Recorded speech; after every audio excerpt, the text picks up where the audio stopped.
Bitch ass nigga CM Punk was trying to keep my man Roman down. He was trying to little bro Roman out. He talking about how that I want Kazuchika Ono. Kazuchika Ono? Oh, who? boy. Who? Kazuchika? We're not even pronouncing his name right. Jobber Nation, welcome to another episode of the Jobbertears podcast. If you are joining us on Facebook and have not given permission to Mark Zuckerberg, as always, please put your name at the end of your comment so we know who you are. I'm pretty sure that it's Daniel in the comments because he always starts off saying Eagles suck. So I saw him at House of Glory. Shout out to House of Glory. We had a phenomenal show. Oh, you had Carlito. You had Matt Cardona. You had who else? So you finished the intro. I'll tell you, I want to say something. Okay, so before we get into that, whoa, why are we so aggressive? It's Happy Thursday. Banger. It's so funny because I was just talking about, so New Orleans is like one of my, if not my favorite place to travel to. Why? And because of the culture, because of the history, because I mean the food is cool. No, I don't. Why you make a face like that? Because he said you want to be Haitian so bad. No, I don't. Well, because I don't get how nasty. I don't get how he got me enjoying the city of New Orleans to equaling I want to be Haitian. So that's why I was like, it has nothing to do with me. But no. Christian, I'm sorry to cut you off, Janelle. Christian Bailey said, "Love the podcast. I work at a mental health hospital for kids. The pod always gets me through my night shift. Appreciate you all. Thank you, Christian. Well, we appreciate the work that you do. First of all, that made me cry, my nigga. Tears. But we appreciate Christian. Where are you from? We want to know where you from. But yeah, he was. But as I was saying, no, New Orleans is definitely a beautiful city. You know, it's still. I don't have buddy pass hookups. Yo, who is this actually? I got Miles, and I'm pretty smart in how I travel. So, just to answer your question, but Jobber Nation, welcome to another episode of the Jobbertears podcast. Oh, it's from Georgia. Okay, Augusta. Oh shit, do you live down the block from Cody Rhodes? Georgia. Whoa. You know, Boston, Cody. the Seymour's king. Cody's in Miami celebrating. Happy birthday to Brandy, turned 40. 40 and fabulous. Birthday to Is Money. Yep, Izzy and Amanda, happy belated. Their birthdays were last week. We got an upcoming birthday to my left of me. His birthday is next week. So next week he will not be here. He'll be celebrating his birthday. So happy early birthday to MrBlacc in the building. But before we do get started, I do want to thank everyone that came out this past Saturday to Battle Club Pros. Thank you. Do the fight thing too. I do want to give a special shout out to the talent that came through from out of town. So Alex Kane, Calvin Takeman, Brian Keefe. I thank you guys for coming, and we also got to spend some time. Yeah, we did. I didn't even get to tell you. I'll tell you off camera what happened on that train ride. I told your brother. But it's always good when we have talent in town that we can show them our city, we can give them hospitality, and that's one of the things we saw Transformers all together. We had a whole row. We held down a whole row, and we saw Transformers together after the show. So that was pretty dope. Y'all niggas fell asleep. I was up. But no, we're gonna get into some This Week in Wrestling, of course. But before we do get started, as I had announced at the show, Jobber Slam 3, New Jobber City is in full effect.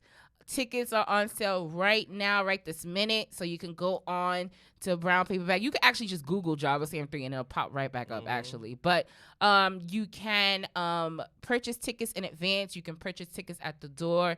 Anyone interested in sponsoring any media, so if you do podcasting, if you do journalism, any type of media in wrestling, or if you are a vendor and you would love to be a part of Jobber Slam 3, please let us know. That should be Battle Club. That should be BSP, but it's okay. What? On the email. That's what you put on the email. No, I put B Battle Club Pro. Boy. Battle Club Pro, right? You have BE, is what I'm saying, on the thing. I'm just saying. I don't know why it comes out BE for. That's weird. Okay, but I'm just telling you. But yeah, shout outs to Izzy, of course, our Twitter handler that will be curating an amazing playlist while we have We're gonna create a vibe this year. This year is gonna be extra special. We do have 2 matches already announced. We have the main event, our own Sarah Wilkins and Encore Moore representing Queens in the building, going against Simon Miller, that's coming across the pond one more time to redeem himself, like Miro did this past Saturday. He's gonna be having a special partner, which will not be announced until the day of the show. Like the match, boom, is when y'all gonna find out who it is. But it is a very good special guest, so make sure to come out. And then we also announced for the Battleweight title, we have Miles Hawkins versus A-Game Joseph Alexander. So we are super excited to have. We do have other matches to announce as we get closer to the date. So make sure to stay tuned for that. Match. Which one? Jobbertears South versus Prolific. Oh, but we didn't officially announce it. I mean, everybody knows, but they don't know what else is in store. They don't. What kind of match gonna be. Like they don't know the match. They know it's happening. Shout out to Anthony Gamble, the newest member of Jobbertears South. Oh, wow. I told y'all. Shout out to Deja. Thank you, love. Glad you're able to catch us on the line. We had a plan. All right, so but yeah, you mentioned House of Glory this weekend, and I know they just announced that they'll be doing High Intensity August, I believe the 18th. Right. That they just announced. So yes, Steve Pena versus, that is going to be the opener of the show. Steve Pena versus Brian Keith for the 5 Points title will open the show. So you don't want to be on CP time for this event. This is not going to be that. We always have good openers. Job Slam 1. I was about to say, who opened last year? Because Steve opened the first one. It was for the Battleweight. Oh, okay. It was for the new title. And Mike won. No, and Steve didn't open it on the first year. That Masha match, I feel like was either first or second. No, it was probably second, but the first match Job Slam won, it was. Wasn't it? Fuck. Shit. It's just I know who I know. Casey Navarro versus Saeed. Saeed, how you doing? You got to ask him. Saeed, if you're watching, how are you? We would love to catch up on you. My favorite wrestler disappeared. He disappeared. There is Lockhart disappear. Well, people got stuff going on. It's not they disappearing. They just taking a nice little pause. But other than that, what else is going on in the world of the Jobbertears team? Anything going on? Oh, thank you to the saying. I like the podcast. Keep up the awesome work. I like the storytelling that WWE is doing with Bianca Belair. Okay, we'll talk about that a little bit. I actually absolutely agree. Mm-hmm. But yeah, what else is going on? You preparing for your birthday over here? How do you feel? What are you gonna be with 34? 34. How do you feel? Oh, I feel great. Like to be honest with you, I feel younger 10 years ago when I was 24. Oh. That's the crazy thing about it. Like I feel younger. I look great. You know, only thing that's really different is a lot of things different, but like I don't have hair on the top of my head. It's now on my face. Nigga said reverse. Just like my son Mickey Mills, man. I used to pray for time like this. Wow. You feel me? I love how you just brought that around. Sir Wilkins, what's going on? Are you preparing for your match coming up? Yes, I'm back in the gym heavy. So I'm getting busy. Are you gonna grill press somebody that day? No, I'm gonna buy grills too. What? What? I'm gonna get grills. You know what? Listen. Y'all know this has been my nigga, my ride or die for almost 10 years. He's been talking about fucking grills for the past 5 years at minimum. So I don't get them actually fitted to your team. If you get the grill, I don't know. I don't want to spend too much money. Well, then you can't get them. Like grills is definitely like if you're gonna do it right, you got to do it. Like stuff like that, especially because you put it in your mouth. I actually want to get a gold no pause. That's like super Haitian. Like a real Haitian. I'm about to say that's a classic right that's there. super. That's a classic. What was I saying? Boxing. No. So I was at House of Glory. I was doing backstage correspondence stuff. Mm-hmm. Long story short. I was talking to the what's his name? I forgot his name from Backstage Brawl. Which one, Eric or Randy? It wasn't Eric or Randy. Oh, it's the taller one with the glasses. Yeah. Really nice guy, super intelligent. I actually want to like chop wrestling up with him. But I was talking to him about this, and I was saying like, I understand why somebody's in WWE, and this is why I say this. I like Matt Cardone, when he's backstage, he looks larger than life. Yeah. And not just physicality thing. It's just something about him just seems star. And it is what it is. It is what it is, whatever. Carlito was there. And he's sitting back there, super nice guy. Yeah. Behind kayfabe, the dude is really nice. Really nice guy, super genuine. Like he had to cut a promo. He did a great job with that. Like he just real humble. I understand. Okay. Like why he was in WWE, why he was brought back to WWE. Like it's just this look about like these WWE superstars. You're like, yo, I get it. And I don't know what gel, what they put on them, but it's just like Carmelo, for instance, Carmelo, Yeah.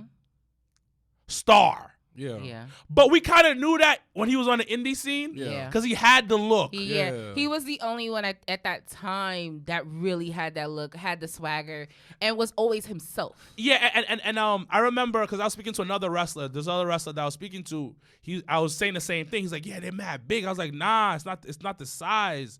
It's just they It's the swag. It's they got it.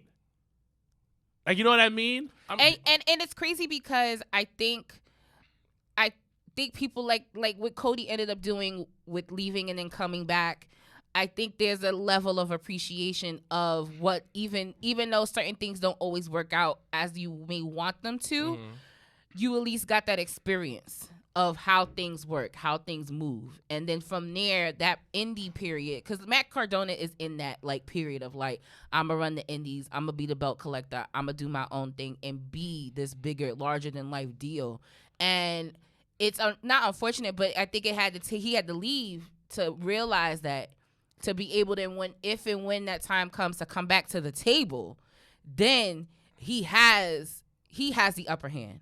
And I think that's a lot like with the people that end up coming back. Like Cody had the upper hand. He was just like, yo, if y'all want to come to, like, they went to him to talk to him. They went down to Atlanta to talk to him and to have that meeting and to negotiate those things. So like when you kind of have your own, when you increase your stock on your own, that just shows you that they gave you that foundation and them tools, and you ended up finding out how to use it that works best for you. And I think that's always the beauty of working the indies, is you kind of end up finding yourself and finding a certain groove in how you are and what you bring to the table, so that I don't ever take away independent wrestling, because that definitely is the forefathers of wrestling, to be honest. But it's just like they just look like Buddy Murphy, Yeah. Alex the Black. When I met them, it's just like, oh, I get it. But I'm not disagreeing with you, but I also think that is also based on the individual too, because I have met I ref a lot of people who wasn't WWE. And the difference is also their attitudes. For example, when I referee, what's the highest ranked person I ever referee? I don't remember. Well, it was one particular wrestler who came for Battle Club event, right? I'm not gonna say his name, and he was in WWE. And talking to him, his whole attitude was just like, I was like, oh yeah, I'm a big fan of your work. Oh man, I'm disappointed in that. And I'm looking like, all right, cool. That's a really like low energy type of shit. You feel me though, son? But when I met somebody who was higher up in the car, like a Bo Dallas, you understand? Great energy. The FTR, great energy. Even people who's not signed CD, like Anthony Bowen. See him go from the Green Ranger to the Sesame Daddy. Yo, he always had that it because he believes in himself. So I agree with you. I think WWE has more people who believe in themselves, who know what they fucking want, compared to someone else, compared to other places. It's not even that. It's just the polishedness. It's not even demeanor. It's just how polished these guys look physically. Do you think the Performance Center plays a huge part? 100%, 100%. I think a lot of them work out the way that they need to work out. Also, they hit it, but it's also like maybe it's the money. I mean, people do stuff for some change. No. I mean, maybe when you got a little bit of money, you start looking better. Well, I mean, yeah, you start. I mean, you look and you feel like $1 million bucks. But they just like think about when you get let's say, think about when you were in high school or whatever, your first job, and you got that first check, Yo, you felt like you was ruling the world. But it's confidence. It's just that they just exude something else, and you're like, yo, yeah, I understand. Like, Yeah. like you just get it. Yeah. By the way, that Viking nigga. Oh, the son of the Viking King. So this dude, I took a picture with him. Yeah. He can't speak a lick of English. Can't speak a lick of English. Not surprised. But boy, he nice as hell. Yeah, no, he was So- good in that match. I think what he had with Kenny. Yeah. I enjoyed So that. I was like, I got a picture with you. He's like, That nigga could even say yes. He's like, yeah. He say And then see. they put the belt on. I said, ooh. I said, take a picture. You thought you was doing something. I said, take a picture, nigga. He said, I took the picture. But I was just like, you can't speak a lick of English. How are you putting on these fire matches with people who can't speak Spanish? Well, because you don't need to talk to move. Wrestling is But pretty universal. but that's the interesting kind of like scales of balance in wrestling, where you have parts of the world where they just focus on wrestling. You don't gotta talk. You go. Your music hits. You know what the fuck that sound like, so you know when to go. Yeah. You know what a 3 count sound like, and then you take your ass back. And then that other scale is where the mic skills, where the promo skills come from, where the interacting with fans and stuff like that. Like that plays that part, which is why it's always like that's why I call it the scales, because you have some that are gonna be more on one, and then you're gonna have some that's gonna be more on the other. And but I said the same thing about when we met the Lucha Bros. Yeah. I forgot I like one of them. The other one is okay, but the one with the Zero Miro, he don't talk no English. The other one talk English though. They some handsome men. Speak though. English? Yeah. But but your brother was trying to talk to him, and he just did the same and I was just like, I don't even know if he understands. I said, I don't know if he know what he talking about, but we gonna just take this picture. They are handsome men. You know who also handsome as hell? Who? Okada. Yes, that is a pretty nigga. So all right, I know we're jumping around. We'll get to nigga. Dynamite. He's mad smooth looking, right? So he comes on. So the first time I saw him on I Dynamite, got black friends. he does. So he came on Dynamite. I saw him like a couple years ago. I was like, yo, I know this nigga smell good. Does he? That was I know he smelled that good. was Which where one? you Well, went. Alex, when I used to do Complex with Alex, she told me she met him. He smelled good. What does he smell like? I guess it's an expensive cologne, I'm son. definitely not gonna go there with that. I'm about to say that. Nope. Yup. Nope. We're not gonna go there. Nope. Not doing that today. Y'all will not flip what the fuck I say into some racist shit. So I'm not subscribing to that today. I was thinking about. Because I thought the same thing.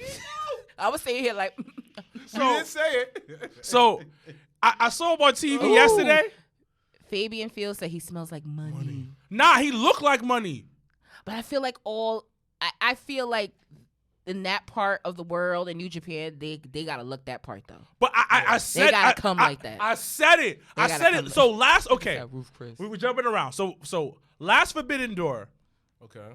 I had said, yo, when you watch the last Forbidden Door, AEW wrestlers look like bums. You know what? This is what a nigga said. He smell like soy sauce. What? No. We're ignoring that. See, John, quit. This No, is what, stop. We're ignoring that. But like I said, the last Forbidden Door, everybody on the AEW side, not everybody, 90% of people on the AEW side look like bums. How you know? Were you backstage? No, I'm talking about their ring gear. Oh. Hey girl, shout out to Ciendo in the building. Shout out to Ciendo, aka Onyx. In the building. So everybody look like bums. On the Japanese side, everybody looks so clean, crisp, Chris. like delicious. Yo, And then Okada came out with the crispy white shirt on last night.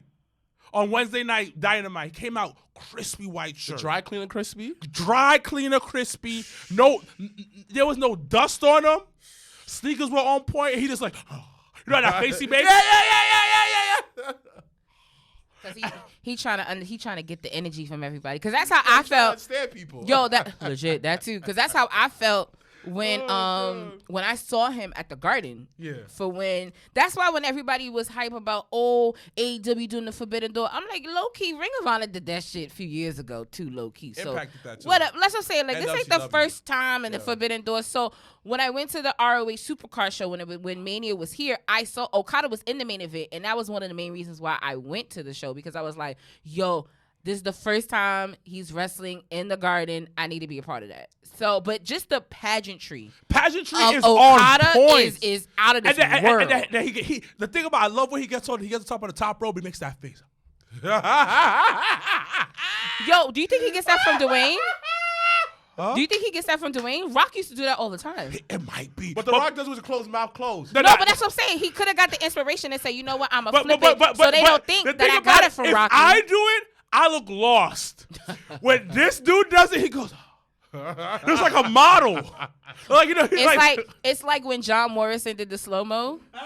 No one else look right but him. No one else can do the slow-mo thing. I feel him. like, oh, By fuck, him. there was somebody else. I feel like, I don't know who it was on AEW that low-key tried to do the slow motion thing, and I was just like, this ain't it. This ain't John Morrison. No. but it's like, I was like, why they all look like bums?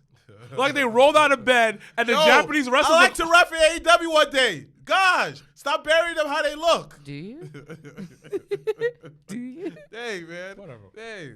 Nigga says Zoolander. I'm sleep. But, I mean, in terms of the level of fanciness, what you talking about? But like the other day. honestly, this all goes back what we said for a couple of episodes. Vince is a showman, and he understands that you gotta look right outside the ring, in the ring. Yeah, because he's like, Vince kept trying to get Kevin Nash to come back, but he's like, yeah, if you come back, you gotta dye your hair black. Makes sense. Well, because you gotta, if you gotta look the. Okay, yo, I had a feeling it was that Gun Club shit, and I wasn't sure. So I'm glad you confirmed that shit. They did that fucking slow motion shit, and I said, this ain't it. He said, "Okada look like Scotty Word. Scotty too hot." He look like Scotty before he did the word. That is true. He went, He looking around. He making sure ain't nobody fucking with him. Yo, have you ever seen the video of the nigga that kicked Okada? No. Oh shit! I gotta find that real quick. But there's a video of this. It was a match that Okada, and it was a clip from the suplex nigga that I like. He's funny. Oh man. Okada. So what's next, y'all? Those are on the live feed. If you guys have any questions, we're gonna talk about definitely the new CM Punk show on Saturday nights called AEW Collision. So we're gonna get into that. We're gonna get into what ended up the double super kick heard around the world on SmackDown. We're gonna get into that in a little bit. Greatest faction of all time. Greatest storyline in the past 30 years. Oh Lord. Okay.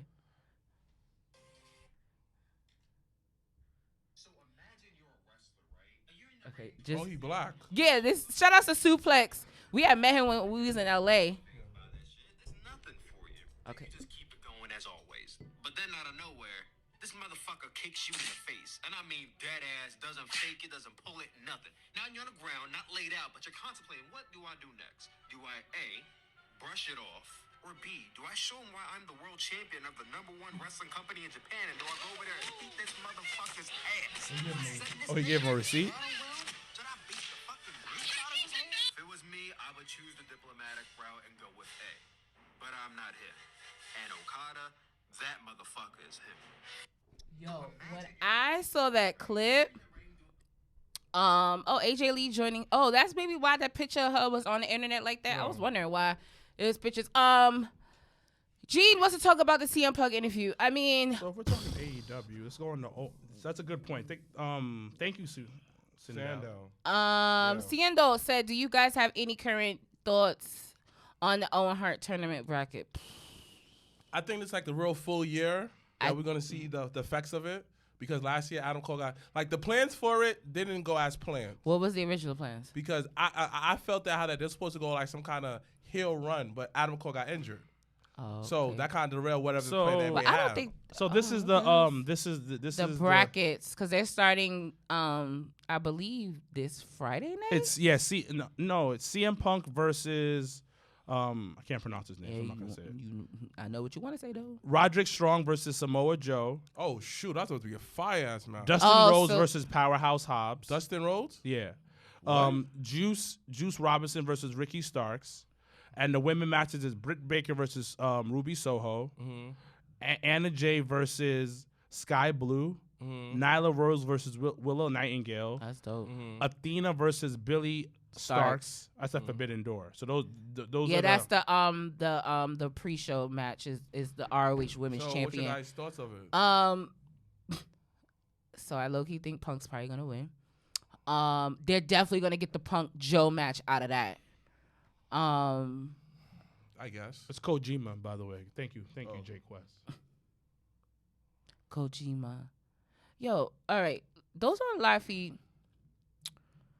Never mind. You know what? You guys see the Dark Side of the Ring? I ain't gonna touch that. No, unfortunately, I'm watching it this I didn't weekend. get to see the Doink the Clown, but I did watch the one last week about the Graham family, and that was a little sad. So it's just sad. So to talk about the bracket, I think it's a really good bracket. Great bracket. Matches are great. Great, yes. Now, what are they gonna? What is the plan for the person who wins the Owen Hart tournament? What are the person's plans? Well, what are the plans for that person? Who said? Whoever just wrote that comment, can you put your name? He mentioned Brian Pillman Jr. and I totally forgot he was on AEW. So that is very interesting. No, he's not. No, they're not doing him anymore. Why not? I don't know. They haven't worked with him. Oh in wait, long. I think his contract ran out, so I think he was on per diem. Oh. Now that I think about it, No, he was signed. but then the contract ended. The contract must have ended then. Yeah, that's what I'm saying. I don't think it was per diem though. No. I mean like after, because I feel like the contract ended, and then I feel like he did 1 or 2 appearances after that. Oh, okay. But I like the bracket. Okay. I like the matches that's on there. But I agree. What's the end game? But they never explain what the end game is. You just got a cool belt And a trophy. But then again, And a trophy. AEW does this because what do you get when you win the brass ring? Nothing. You get You get a title you match. get the TNT title No, for 2.5 the seconds. ring, the one that MJF wears. Oh, that's because he got it. He got it. So- Nobody's ever won it besides him. But what do you gain from that? Not a damn thing. You gain a weapon that you So can use in I the think that how that. But that's the same thing with the Greatest Royal Rumble. So I think. But my that, nigga, they did that but once and I just saw. think that. I just think that AEW is kind of like. And Andre the Giant. Well, That's to pay homage to yeah, Andre the Giant. So that makes So sense. this is we're paying homage to Owen Hart. Okay. Okay, fine. But AEW does these damn But they make it tournaments seem like it's and such it a don't big go nowhere. deal. But they do that with literally every type of tournament that they do. Like, you made a whole tournament just for, and then a whole match for MJF to ring a damn ring? Yes. What's the Yeah. point? It's to push MJF. Yeah. Okay, so every year he's going to win it? Well, it's to show his dominance. Yeah.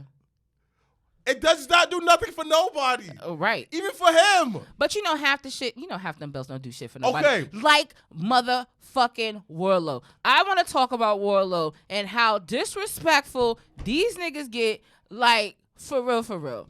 The fact get a that weapon. that's what I said. You get a weapon. You get a hot dog in a handshake. The fact The fact that I don't even like when Warlord lost that belt on that fucking Collision show, I said, what was the point of fucking Will Hobbs losing it? Oh my God. What were we doing? Like, why did we do that? That's And your man's Tony. why every time? That's true. That is the furthest from my nigga. Yeah. You took a hookah with him. Every time, nah, that nigga couldn't hang with me. No way. You No and Mike sir. took a hookah. Drinking Henny. He probably, you know what? You know what happened? You know what's so funny? I had made Mikey pork chops on Monday. I know. That's before his this shit. day. Pork chops and Henny. but no, they don't. Yo, the way they booked Warlord in the beginning, I'll even pull it back a little further.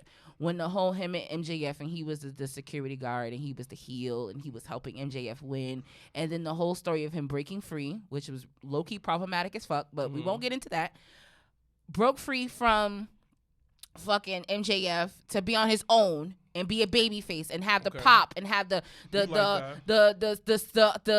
Powerbomb Symphony and all this other shit. That build them up. Everybody was on board.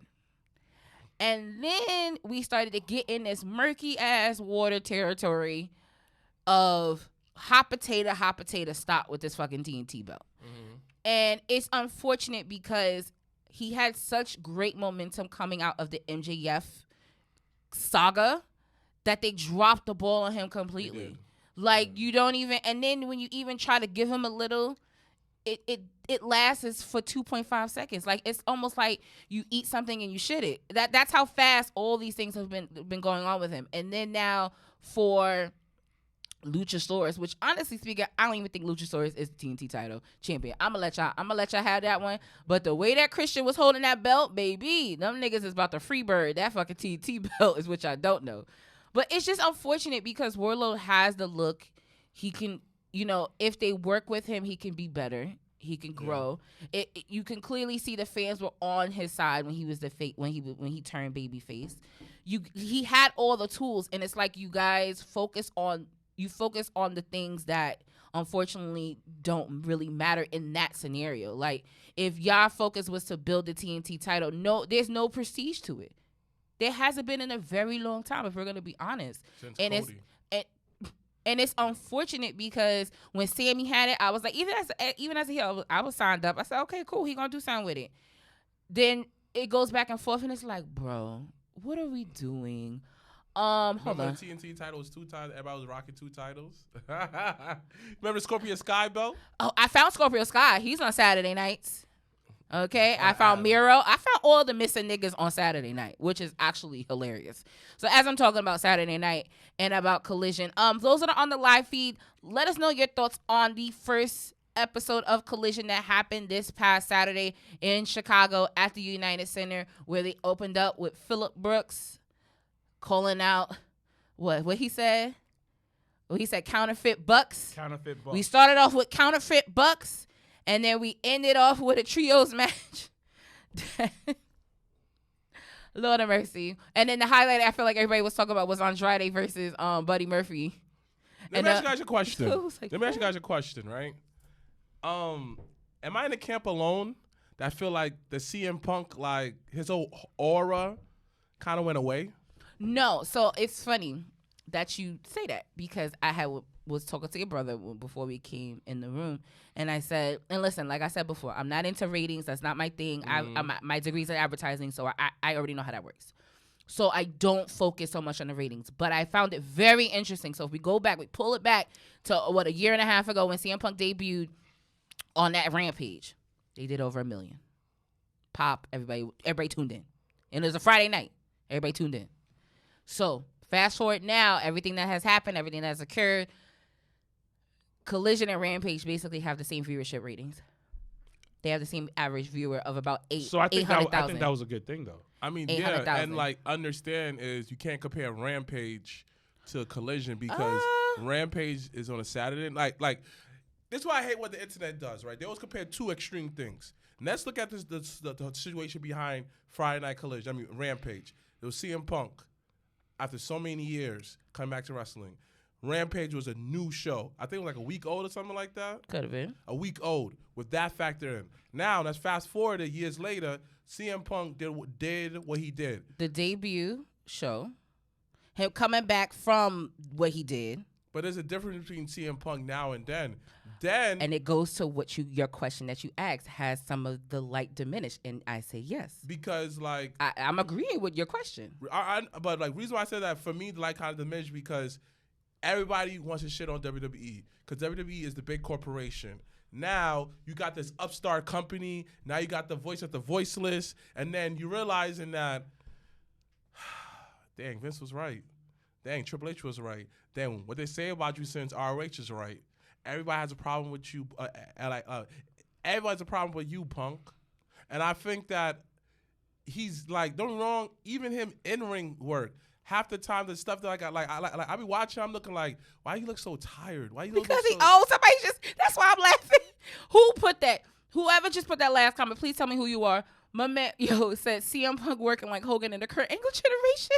Yeah. No, but the thing about it, I don't think he's lost his luster. No, I mean, okay. I feel like a little bit. For example, when he first came back, it was just like all love. Oh my gosh, no, so actually, Kira's coming back. In actuality, the real test is going to be the next few weeks when they're doing Collision in Canada, because and that's now thinking about it, we can't really compare the first week because both shows were in Chicago, and he was on both shows in Chicago, and Chicago's always gonna they gonna boo all them other niggas out the building. So the real test is actually going to be over the next few weeks when they're doing the Canadian tour and they have a different crowd. That crowd is what fed to everything. That crowd gave you that feeling of, and that's why Collision was like a little bit of an for me, because the crowd and low key, I love Kevin Kelly on commentary, so already biased on that. Was better. And the presentation was better.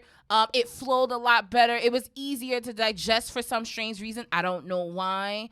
But it actually goes back to your point, because some people I saw on the internet was kind of talking about it a little bit, about how the former WWE guys were mostly on the Saturday Night Show.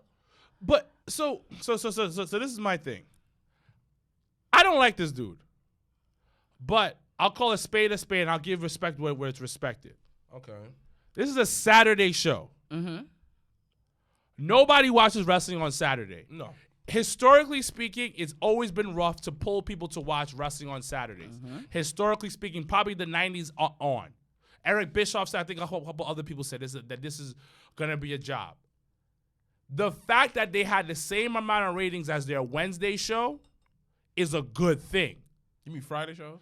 No, the Wednesday show. I don't even compare Rampage. Rampage is Dynamite at that 10 o'clock. It's on a different time slot. So I wouldn't even. Had Collision had the same ratings. Had the same Dynamite. average viewers as Dynamite What's did. the problem? So that's great. That's no, but it's hold not on, a problem. It's just the fact that if you think about the mystique of CM Punk, you would have thought more people would have tuned in instead of tuned in more than Wednesday. But the thing is though, you have to look. You're looking at it. Oh, they should have done 1 million, but they did probably more than they were supposed to do on the Saturday. Probably on a Saturday. Yeah, and it was Father's Day weekend too. And it was Father's Day weekend. That's number one. Number two, ticket sales have gone up for future Collision episodes. Mm-hmm. Mm-hmm. So the dude is doing his job. He is, regardless of how I'm ever going to feel about this dude, of what I say about him, the dude's a draw. And he pulled 800,000 people to watch him. Supposedly, it was borderline sold out for Collision, that first episode. Yeah, and I believe it. It's a United Center. And I think everybody was waiting to see if he's going to show up. How is he going to be? Mm-hmm. So, okay, he's officially back. Collision is the CM Punk show. Okay, let me go buy tickets now. Yeah. So the thing about I don't think his luster's gone because you're moving the needle. Mm-hmm. But I think in terms, I do think some of, not the mystique per se, but I do think it's gonna be hard for the fans that are turned off to turn them back on. And I think that's really for me. I would blame, this goes. It goes to everybody. It goes to both ways. Everybody. It's CM Punk's fault, and also AEW with the elite made CM Punk look like the villain. Absolutely. With the entire thing that was coming out, like if I was Tony, hey, this situation falls on everybody. It falls on everybody's shoulders. It's everyone's fault. I'm gonna ask you a question now, though. So the thing is, everybody did it. But my thing is this way. You know why it was so easy for Elite to come out on top, to make CM Punk look bad? He made himself look bad. Because all of this that was his doing. literally I definitely started because he said what he said at the media. And square. granted, when you kind of read the interview that he did with ESPN, he talked about and I get it, you're frustrated, you know you're about to be out for an extended period of time, you've been dealing with the bullshit that in your opinion is bullshit. So I get being frustrated, but there's a way, and the fact that he thinks a simple that he apologized to Tony was just gonna fix everything, and it's just like. But the thing about that ain't it. CM Punk is not Austin Theory's age. CM No, Punk, so that makes it even worse. Right. CM Punk been in the business when the business what it was. This ain't his first rodeo. Right. He literally saw the business evolve for a positive right in front of his face. So I understand what you're trying to say. I definitely understand where you coming from, everything like that. You're saying that, hey, the Elite did do dirt on his name and make it hard for the fans, certain fans like they got turned off from him. So it's very hard for those fans to come back to view him. But CM Punk got to take this L too. That's what I said. That's what I said. Because he literally sat down there, embarrassed the whole company. But the thing is, And wait, hold on. And then after that, you went on ESPN, and then you got on Hangman Page, one of these young guys that you talk shit about Triple H burying the young dudes, but you're doing the same exact thing. But at the end of the day, he still pulled. Take. He pulled for He's what still they need. drawing. And you know what? Like, and maybe because the bar maybe for me is I think, listen, if you're gonna go Saturday, if you're gonna bring him back after all of this, the bar for me is a bit higher. The bar is like high. you're like right now he's doing a little bit more than the minimum. But the thing is, regardless, people are talking about it. Yeah, people been talking about it for the past 9 months. No, but the thing about it, they're talking about the promo that he cut. Yeah. So his wrestling work, regardless of not his actual in-ring work, his promo was cut with the fact that people were like, oh shit, that's what he said. Then the Bucks are playing into it as well. Well, yeah, on Twitter and shit like that. So regardless of what it is, he did his job. Listen, we talk about it. So Phil, shout out to you. But in terms of, but like I mentioned, and we'll kind of move forward.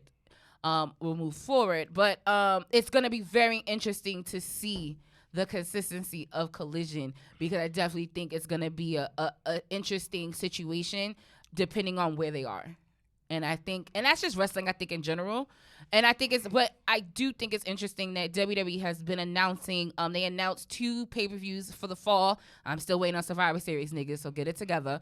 Where they're bringing, I believe, Payback is going to be. India, sorry. No. Payback, whatever September 2nd is, Labor Day weekend, is going to be in Pittsburgh. I know it's one of them. It's Payback.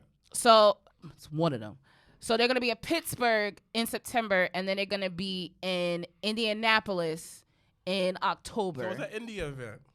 They probably still doing the India event. We can't go. So this shit is irrelevant to me. You gotta watch it. I focus on the shit I can go to. You gotta watch it. But Payback's in Pittsburgh. Okay. And then Fastlane's in Indiana. In Indiana. Okay. So it's very interesting. And then they had announced a lot of different house shows in areas they haven't been to in a long time. So I do think it's super important to maintain your markets, but also reestablish ones that you haven't been to in a while, because that's how you keep the business going and moving. Shit for that. I'm gonna tell you why. They're doing that is if that rule is still set up to the way where, hey, no one else can come into like 2 weeks after, they ain't shit for that.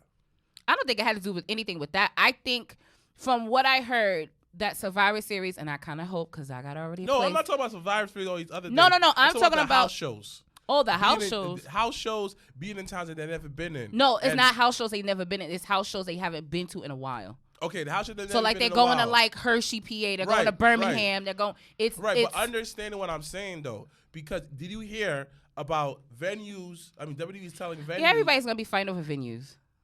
That shit. No, they're not fighting over. No, that if WWE does something, they can't do something either right before or right after or whatever. That's what I'm asking. Like, are they also doing this in a way that to kind of solve on AEW? No. So what? The reason why they're doing it from a business standpoint, cities like New York City, for instance, hot. It's hot, but it's not hot because we get it all the time. I'm not gonna go to a house show. Yeah.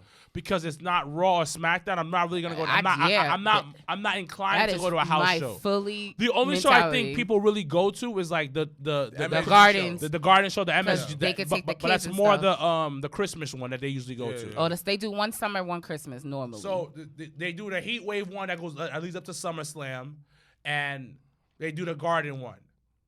They want something in the Garden for Christmas. Girl, we ended up seeing that All Access show was on the Max. Yeah. Michael was asking about it the other day. He was like, "Yo, did it come? Did it finish?" But for the bigger picture is the reason why they're going to these smaller markets. They're more likely to sell out because they don't get a chance to see it as much. So we're at Hershey Park, Pennsylvania, Wilkins. But yeah, Pennsylvania, all that shit. So that is the reason why they're going to these markets, because they have more likely to sell out. It's a business move that they're doing. Yeah. Now, is it going to affect AEW? Maybe. I don't know if they have that deal with those venues as well. But this is for WWE on the WWE side. It is, I get to go to Hershey, whatever. is gonna sell out because we don't go here a lot. And the merch is gonna sell out too. The merch is gonna sell. It's all business on that part. It's like I mentioned. It's about you already have established markets. It's a business thing. You have established markets, and when you haven't been to a market in a long time, you want to reemerge it because you want to keep the people like wanting more and you wanting to be there more and doing more shows.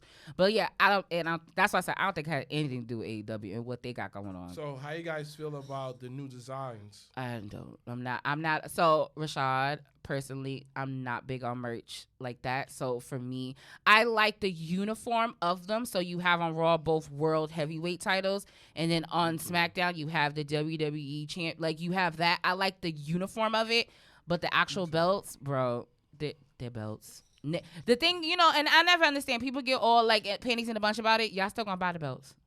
Niggas is still gonna buy that shit. When niggas complain about that Daniel Bryan belt, niggas, that was sold out at fucking... When Mania was here, that shit was sold out. Or the spinning belt? The spinning belt. Niggas talk so much shit about it, but to this day... See, even you saying the titles are copy and paste, that's wrestling.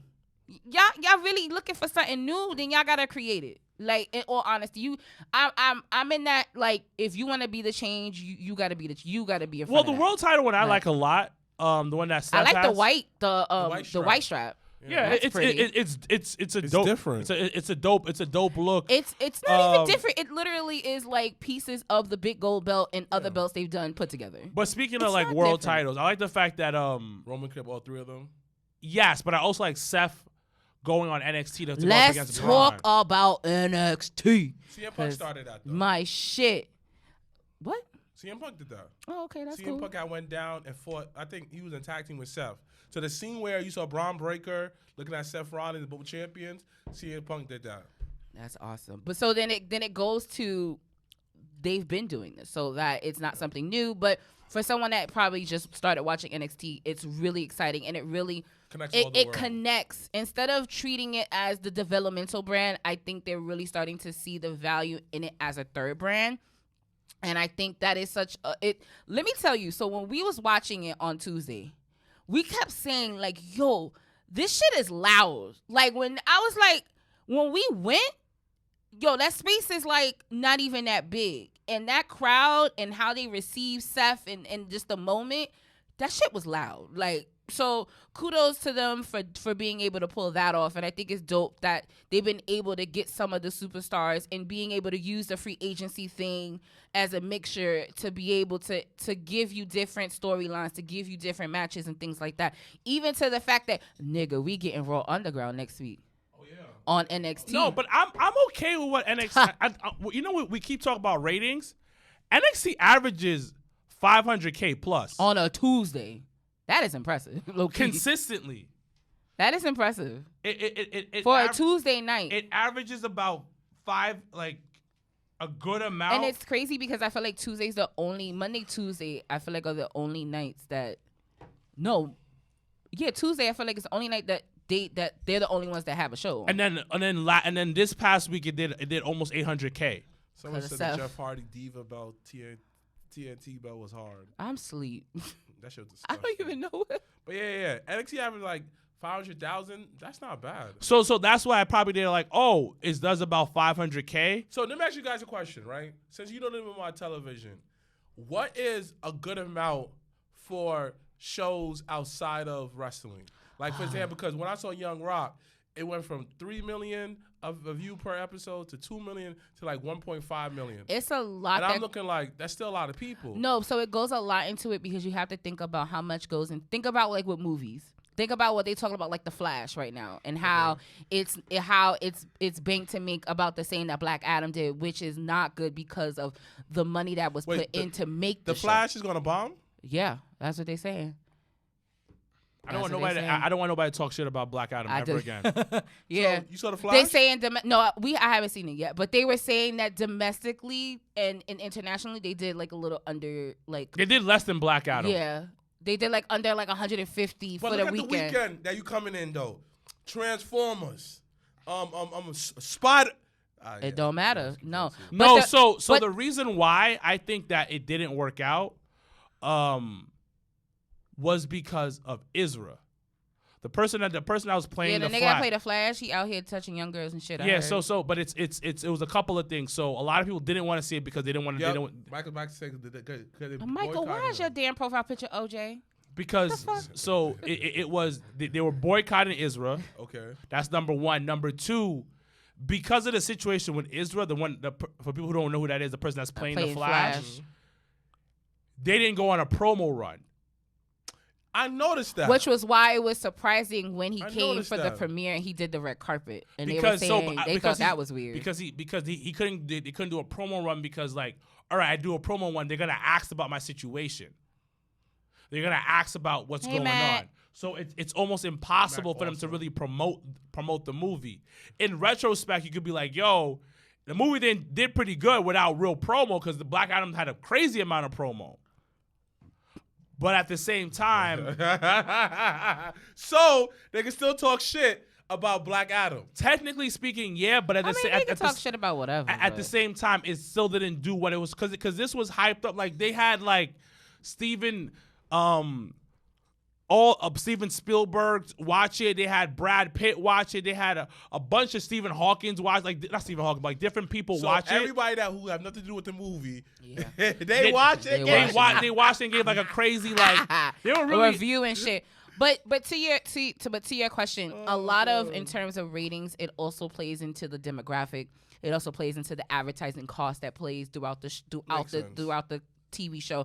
It also takes into account how much production-wise, how much it costs to actually do the show, and then all of that, you put all of that in that gumbo together, and you can kind of see also like the time slot that it was in, what it's going against competition-wise, and things like. So there's so many different metrics that is used when you're looking at shows, whether it's wrestling or not. In terms of do you bring shows back or not? Because like even I was surprised. I was scared they wasn't gonna bring back All American Homecoming. Like I was like, that's my show. But my thing is just with the whole rated thing is just like with the Flash. Take away the Flash, dude. Right? Whatever he did, bro. You had everybody's favorite Batman, Michael Keaton. But the thing is, the main thing is you spending $20 for that, though? Because those are cameos. I'm not gonna support somebody that does messed up things. That is the whole point behind the movie. Who's the dirtiest nigga right now, like in your opinion? R. Kelly.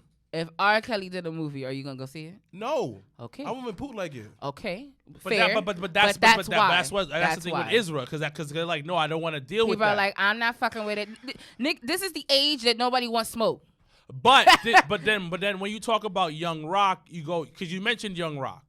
So Young Rock is on NBC. Mm-hmm. It is on a big broadcasting. It's not on cable network. It's not that's cable. A huge network type shit. So. And it's also what time did it come on? What day did it come on? I don't know. They kept on moving it around. That's another thing. Because they was trying to find probably a sweet spot for it. Yeah, so that people. But it was also on prime time between Monday and Thursday. Those are prime time hours. So you're not. So that's what. I'm not gonna hold you. I wasn't. No shade to Dwayne, and because I know you love him. I didn't like the show. It didn't capture me the way that I felt like I thought it would. I love the show. Like maybe the first few episodes in the beginning, I like learning that the family business and stuff like that. Like I like those stories, but after a while, it was just like, first of all, there's only but so much you could do about Young Rock. So, what are we gonna do? But yeah, I'm just gonna be honest. That wasn't really my go-to show. That was mine. I wasn't surprised, but people like you that do like it, it's unfortunate. But even wrestling fans didn't like it because they said that it was too historically inaccurate. There was complaining about that. Been. But my thing is just like, I do know it's a television show, right? Oh yeah, ain't nobody fucking with Kevin Spacey ass. That ain't happening. But all right, so yeah, no, we talked about NXT and it's dope because they're doing a 2-week special. So this week was part 1 of NXT Gold Rush, and then next week, they're gonna have, I believe, the tag titles being defended. The NXT Women's Championship is gonna be up for grabs, and also the NXT Championship where you have Melo versus Baron Corbin. So it's gonna be very interesting. But I like the world of NXT because it's one of, like I've said it before, it's one of those I ain't gotta think about nothing. I can literally just sit and enjoy.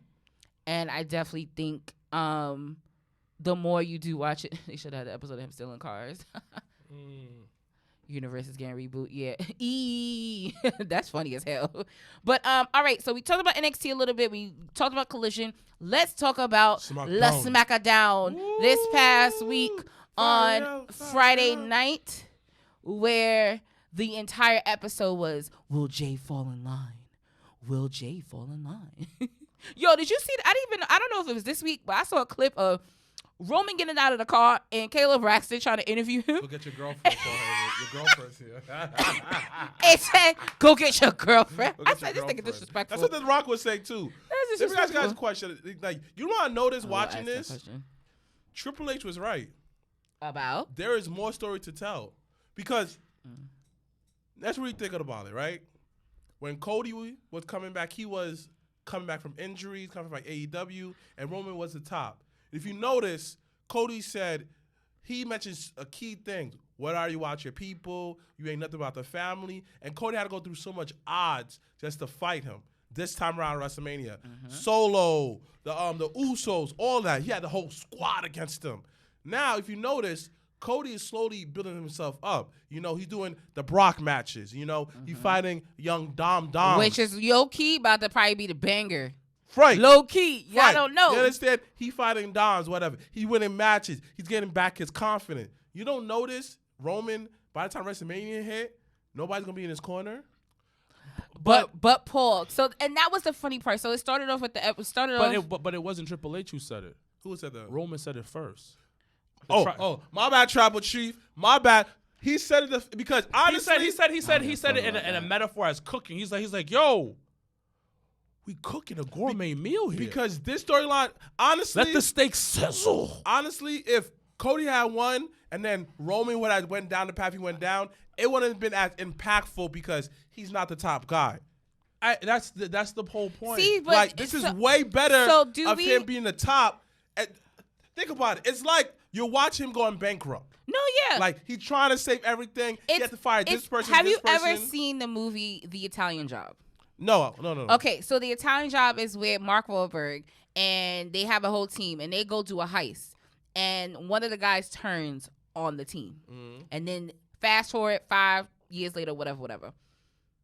He is a millionaire. He has all this house and all this and all that, and now Mark Wahlberg is coming back, getting the team back together to now take down the empire that the guy created. So I say that in saying with the Bloodline situation, which now once again there will be a tag team match at Money in the Bank in London across the pond, where they're gonna have the Usos versus Solo Sikoa and Roman Reigns at Money in the Bank. So it's gonna be very interesting. It's like, you know, it's just like you playing a video game and you want to turn, like a race car game, and you want to turn this way and you don't know. Then the computer takes over because now it's going a whole different direction. Right. So this story is you don't know what the fuck's happening. Solo can fucking turn, Paul can fucking turn, Jimmy can fucking turn at any point. Somebody put Roman Reigns got trust issues. He actually doesn't, because he doesn't protect himself in any of them situations that nigga got fucked up in. Yeah. He actually probably overtrusts people. He's the complete opposite. He don't even. This is why this is the greatest faction of all time. The storyline has been proven once again, why everybody's watching that. Even Eric Bischoff said it. Yes, I did hear the. He said, wow. They've continued to make us grow every time consistently. So Roman, to me, got to be the greatest WWE champion. Hear me out. We go on the Mount Rushmore. You know, it's a Stone Cold, Bruno. You feel me? Hogan, Cena, Stone Cold, The Rock, right? You notice when it was on top, it was just them by themselves. Stone Cold versus Authority. You feel me? Hogan versus Authority. No, Hogan versus the world. Yeah, Hogan versus the world. And then they booked him to win every time. John Cena versus the universe. You feel me? But Roman is the greatest because he got his whole family together like this. So wait. So like.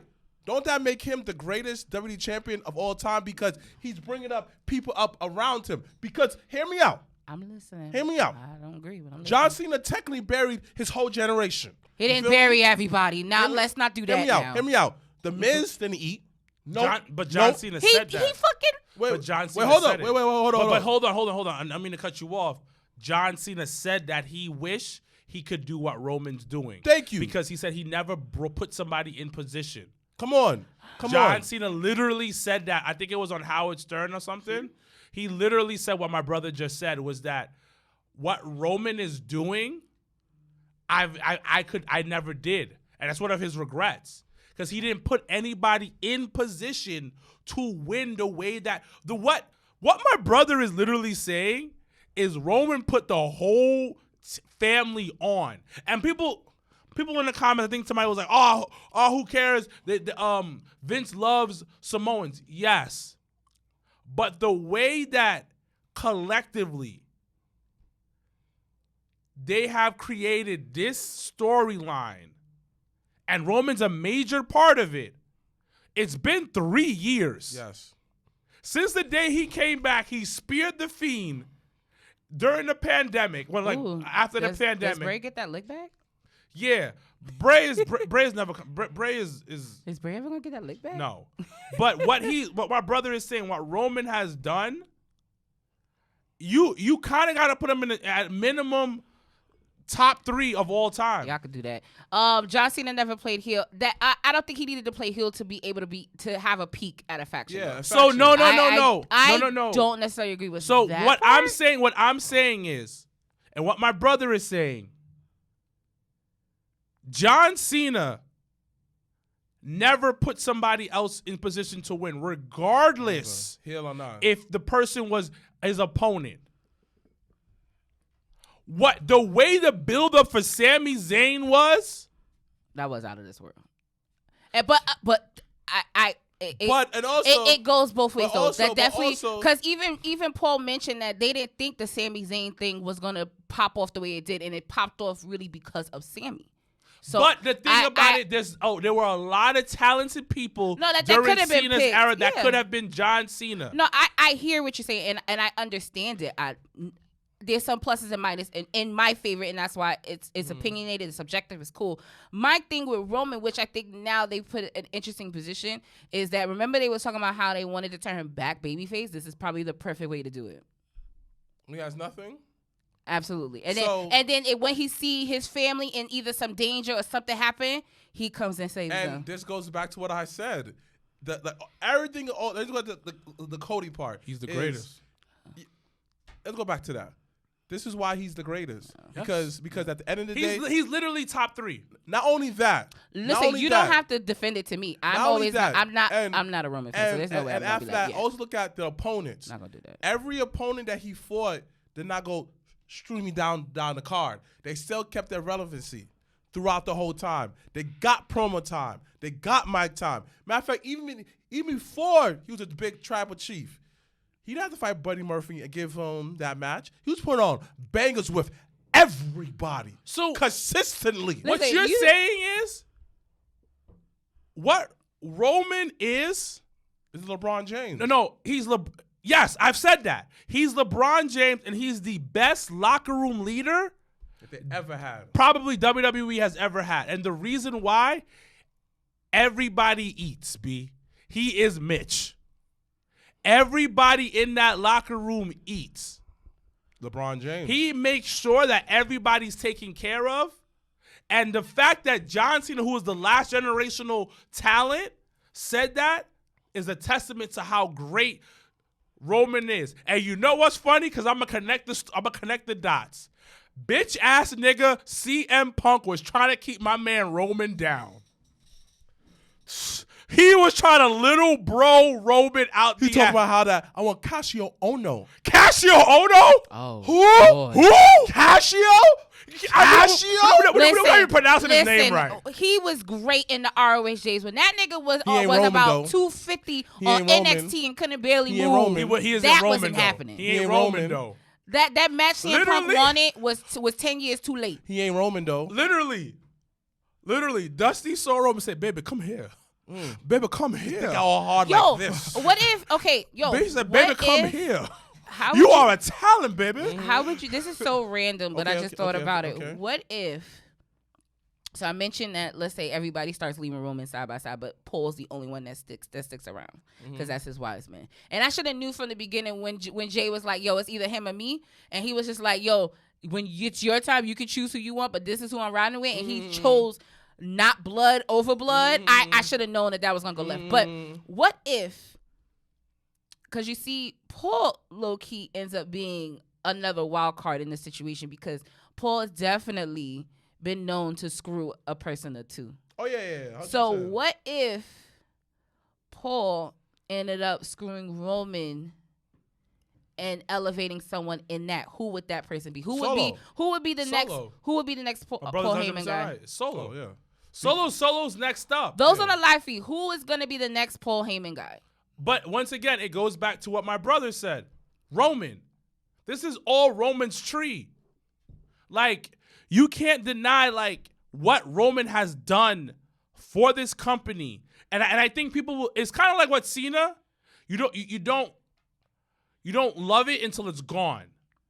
Cena and Roman are gonna get that. Like, we're gonna miss Roman when he completely leaves and he starts going part-time. Because people don't appreciate what he's done. He's literally giving you the best television and wrestling over the past 3 years. Like, what he's done with his group. And the thing about it, y'all could be like, oh, no, it's all Paul. No, I would never do that. Like, literally, Roman's a major part of it. Everybody plays their part in it. But I think that's what it is for me. It's like, yes, Roman definitely is the center focal point, but everybody has to play their role in order for everything to work the way that it's working. But the thing about it, at the end of the day, it takes a certain person to carry an entire company. Fuck. Whoever just wrote that comment about Braun Breaker, I need to know who you are, though, because that actually is interesting as hell. Because he actually would be a great Paul Heyman guy. And now that he's healed, that actually would be pretty dope. But it's Roman is that guy. I talked about it earlier in the beginning of the podcast. Having that it factor is a different level. And Roman has it. Like I said, like Dusty was like, hey, baby, I don't, what is this? He was in love with Roman. And Roman's one of the greatest. And I didn't see it at first. Me either. Because I hated the blue eyes, hated the shield stuff. I hated it. Yeah. I hated the outfit because I was like, you need to wear something different. And he did. And he started doing that. That's but like, so Roman, to me, like, you can agree with me. Roman is the greatest WWE champion because he literally put the only person I put above him, the only two people I put above him is Stone Cold and Hogan. Listen. Okay. I'll give Roman top 5. No, I will top give him 3. that. No, top I'm not 3. giving him. Like, personally, listen, I keep the same energy. I respect what Roman's done for the business and his family and the story and giving us such great TV. That's great, but that's not gonna be for me. I give him top 5. I will absolutely give him. So who's that. number 1 and to 4? Oh, listen, everybody else. Fill it in. You mentioned Austin. I would put Austin up there. You already know I love Trips, so I'll put Trips up there. Cause you're talking about championship. Like, if we're going to talk, like, it's very different when you're talking about the actual championship versus the storyline. Okay. Okay. Because Roman, how many times has Roman defended the title in the last year? But I'm looking at everything around him. Okay, that's for overall player, right? But your question, when you said it, was world champion. Yes, he's one of the greatest world champions. One of the greatest. Okay. Because everything for around y'all, him and that's fair. Everything, okay. You don't gotta prove it to me. Somebody that how that. That's fair. I just can't put Triple H above Roman. Me either. I just can't put Triple H, but I understand you're a fan of Triple H. Like Triple H, right? He did have a faction around him. He did have Evolution and stuff like that. Yes, but the Raw scene was torched. Nobody eat like the way that everyone eats on Roman's watch. Well, no. So that's the thing. Everybody that eats at Roman is related to Roman, though. But the whole roster eats. Sheamus is eating? Let me ask you a question. When they feud with the Bloodline, yes. Is Tozawa eating? So hold on. I'll push because. Ooh, is that Terry Funk? Okay. Because the ratings were down when Triple H was champion. Okay. The ratings are at its best. The gates are at its best. Thank you. So with Roman as champion. Thank you. Triple H wasn't bringing the bread. Thank you. like the way Roman is. Literally, they had to have a conversation with Vince about Triple H being champion. Like, we got to take the belt off of him. Yep. I love Triple H's mind. I love the fact that he's loves wrestling. I love what he's done with NXT. I love what he's done thing. And I'm a Triple H head. I love Triple H. Top 10 for me. Got his book too. And I got his book. Mm-hmm. But if we gotta talk facts, my man Roman ran laps around Triple H every time he was champion. Yeah. Cause we talking business. Triple H put him over. He beat him at that Mania in Dallas and won the title. Oh, she gonna try to shoot Triple H some bail. But if we talk about Triple H era as a champion, but that's a different era, though. No, hold on. Are you really gonna compare? She's still. Are you really gonna compare? She is trying to shoot bail for my man. Are you really gonna compare though? That's a different era. But all I'm saying is this: that it matters more than, because that's when, like, if no one's coming to these gates, we ain't getting paid lovely out here. But you got and you know what? It's even harder to pull people nowadays. Exactly. Well, not for WWE because when they transition into being more into the PG and stuff like that, and dealing with and coming outside of the wrestling world and being either in hip hop or being in culture, or whatever. That's a very different audience you're going to. Triple H was in the ruthless aggression era when he was popping. He had the easy. He had no disrespect. That's when wrestling was popping. Yeah. We are in the downhill era of wrestling. See, but I don't feel that way. And because you're in the bubble with us. No, but I don't. You see that? No. That? That's the bubble. No. That's the bubble. Bubble right there. I don't feel that way. More bubble. I don't feel it's in a downward spiral because you have it because of the access that you have to wrestling.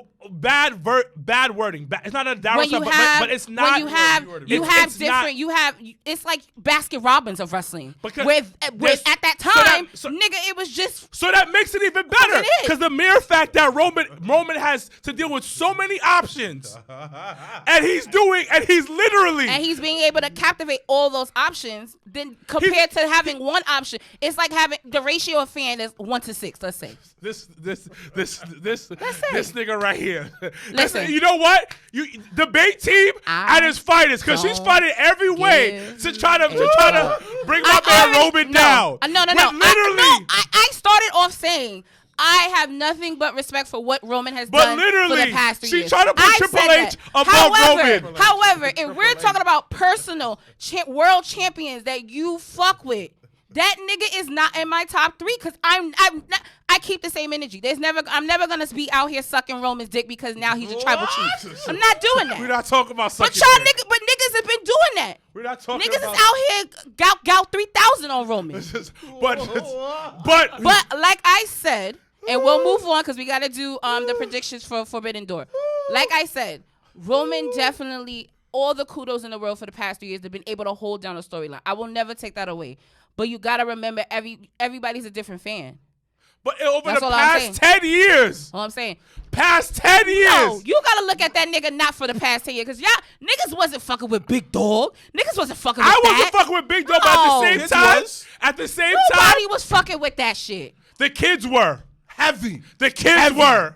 The kids and the hoes love Roman. Fucking with that. This nigga was jerking niggas off. He's jerking his arm, and the bitches love it. Like, the bitches and the kids loved it. Yeah, I wasn't one of them bitches because that shit was wild. That nigga in front of every fucking move before he Superman punched was jerking his arm off.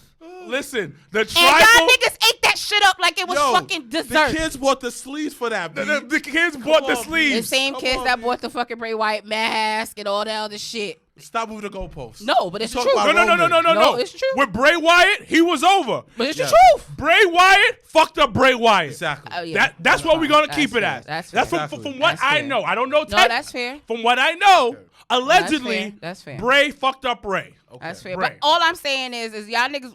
I'm not about to say here deny the niggas wasn't sucking Roman off in that Big Dog era, and that was the wrong era to suck him off at. The kids was loving him, B. Period. The kids were loving Roman. It's trash. Yo, it's so trash. So trash.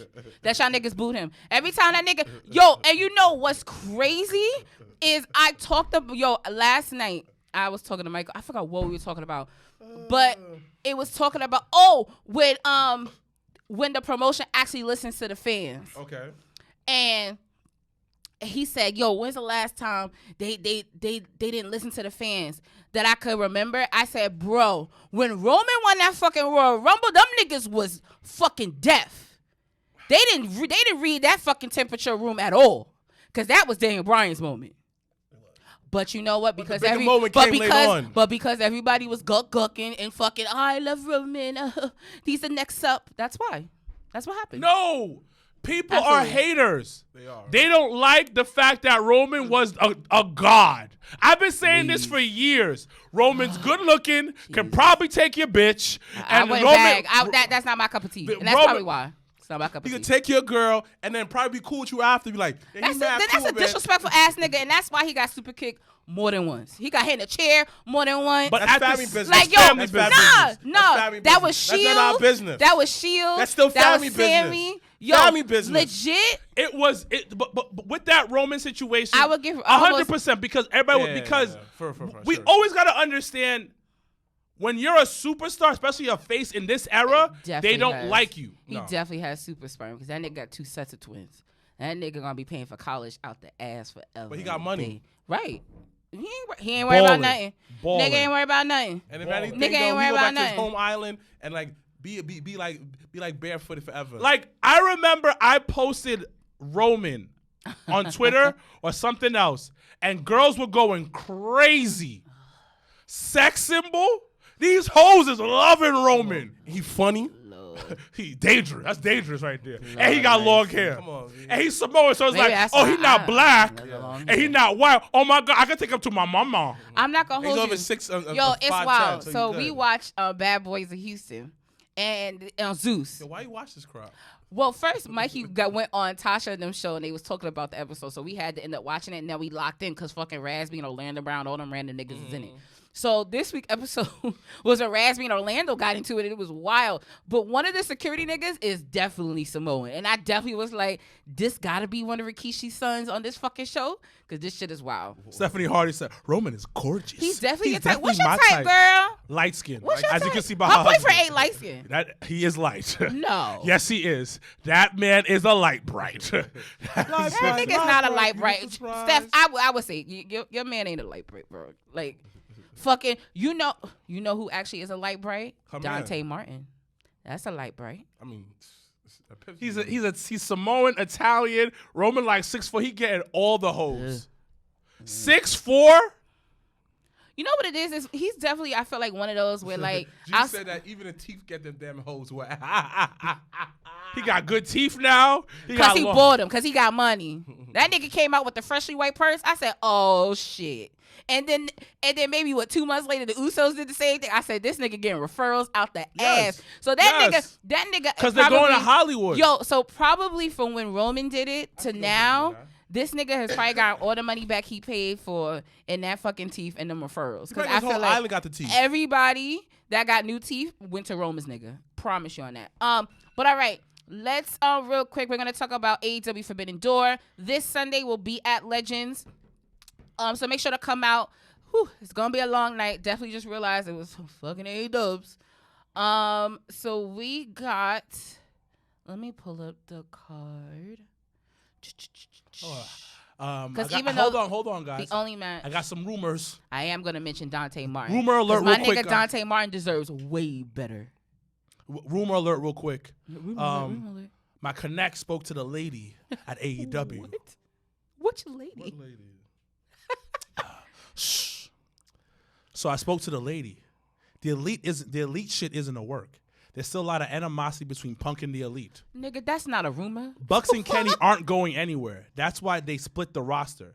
WWE doesn't want the Elite because they can't draw.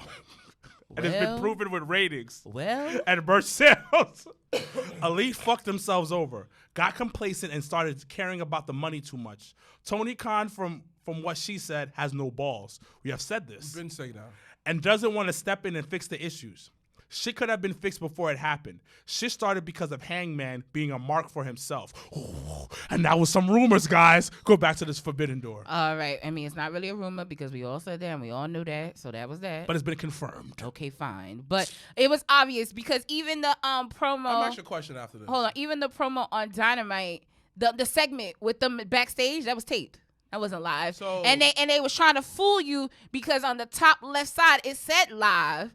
And me and Mikey both saw that shit, and I was like, this shit ain't live. This is previously taped. yes. What are y'all talking about? Like, we're live right now watching it. But the tape isn't live. No, so had you not, it doesn't matter. if you not We're live smart, right now no, watching fuck it. that, no. If you not smart and you don't know, you gonna think that shit was live and real in color. That wasn't. Guys, It was question. taped. You know, being an owner, a worker, a ring announcer, backstage consultant, and me being referee, with all our knowledge combined, we make Captain Planet. Exactly. So That's my let me show. ask you guys all a question, right?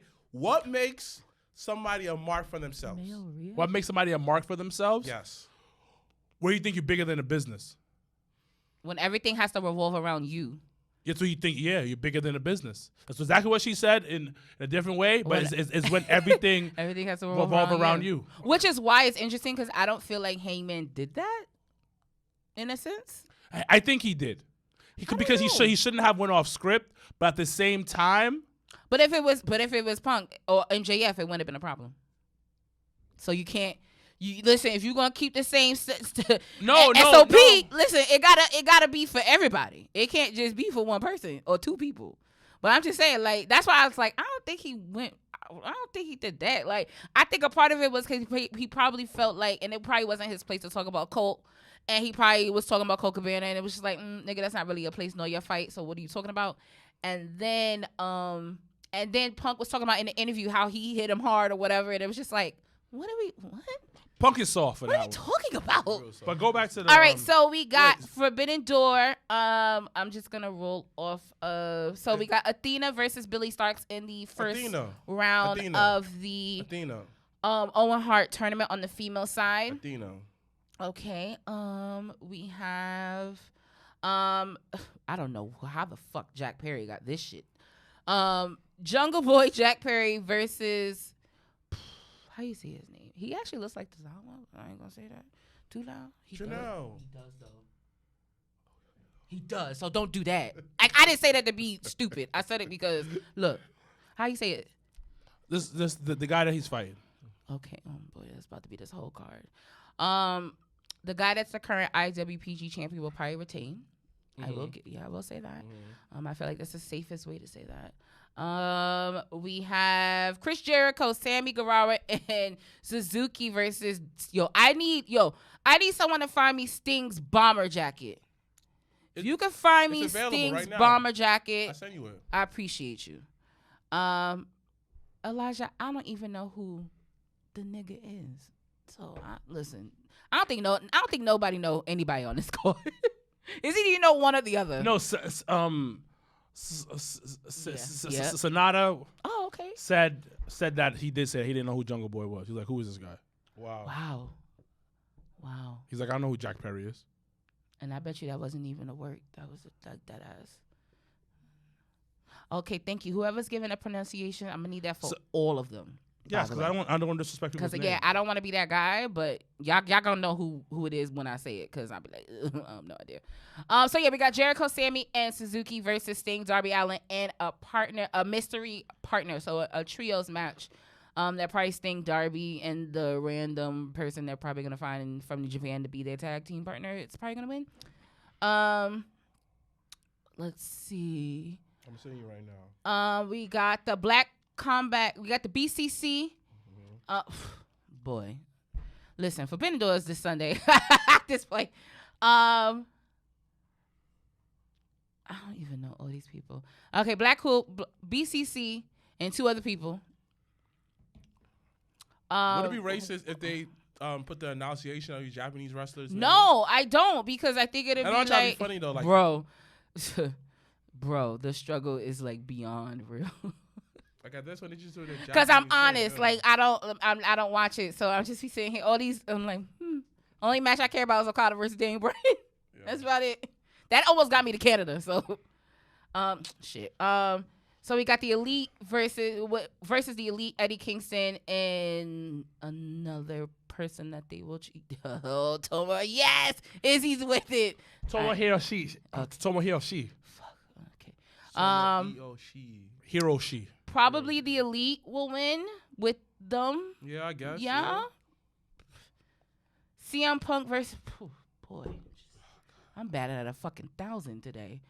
CM Punk versus CM says the guy that CM Punk is fighting. I think CM and the Punk. It's the first round of the Owen Hart tournament.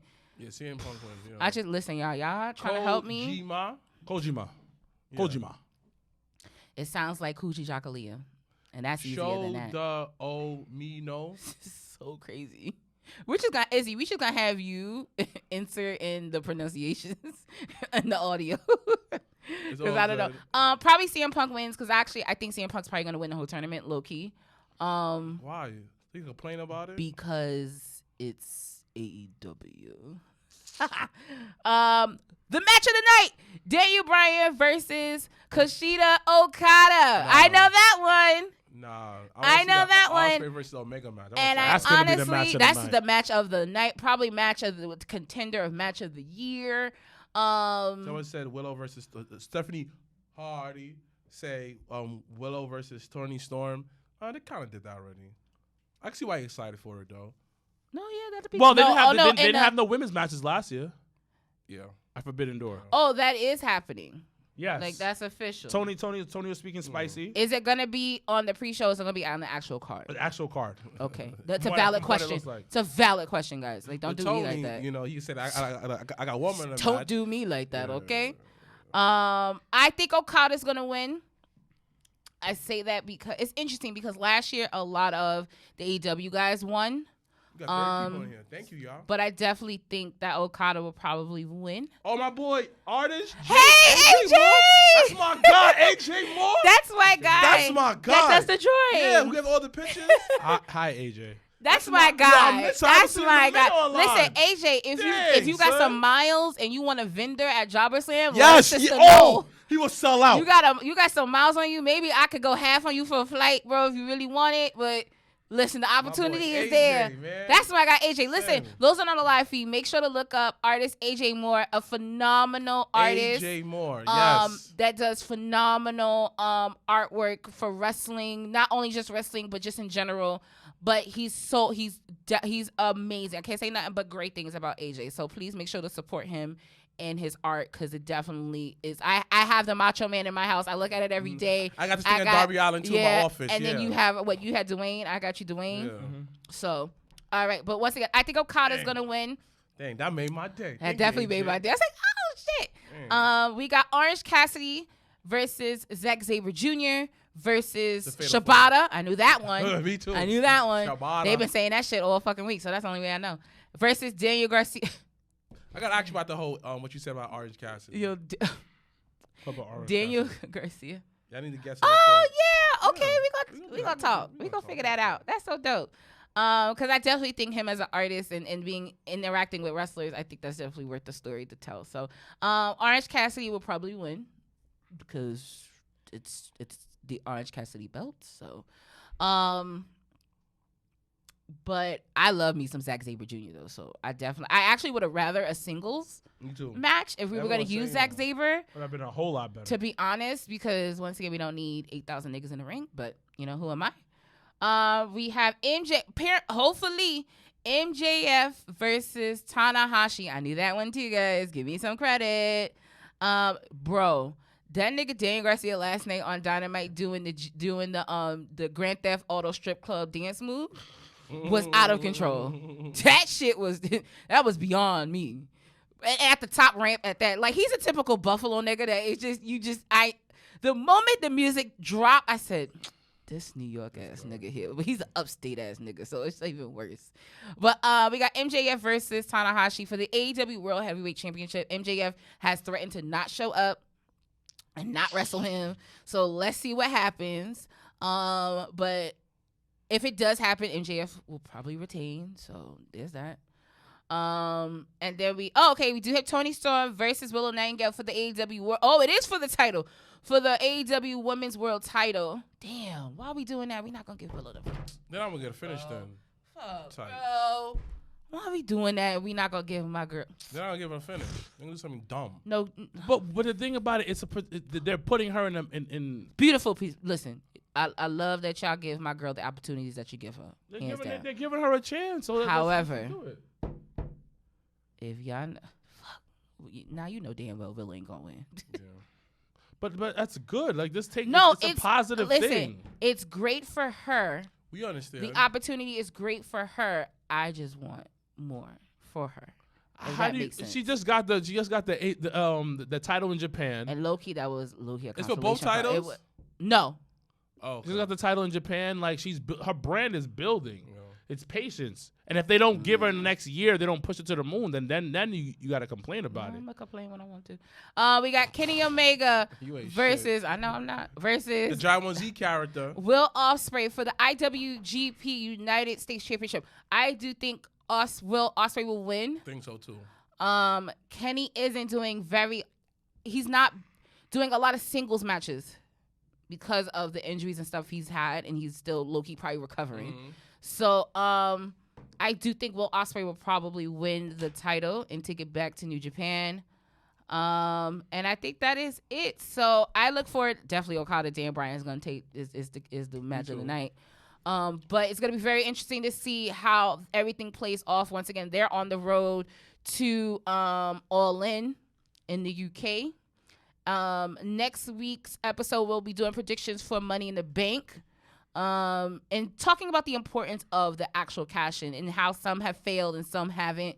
I definitely think some of the stories, like when I heard about Kennedy in that situation, how he almost won it but didn't win it because he got injured, and they thought the injury was going to be worse than it really was, and it wasn't. So those type of things are going to be, we'll talk about, all the fun things about Money in the Bank, but we'll talk about that next week. Mr. Black won't be here because it will be his birthday. So once again, everyone, make sure to wish Mr. Black a very, very special happy birthday next Friday, the last day of the month. No, Thursday. Oh, it's Thursday? Oh, Friday. Friday. Friday. Okay. Last day of the month. I was like, what the fuck? Like, nigga, I know your birthday. Don't try to do me like that. Y'all try to do something when I come back? We can. Okay, cool. We can try. I'll be back Monday. But other than that, we'll be at Legends this Sunday. We'll be at Legends next Saturday. Well, actually, will we, though? That's something to be determined because Money in the Bank is during the day. Yeah, we'll be at Legends. Small crowd at Legends. Thank you.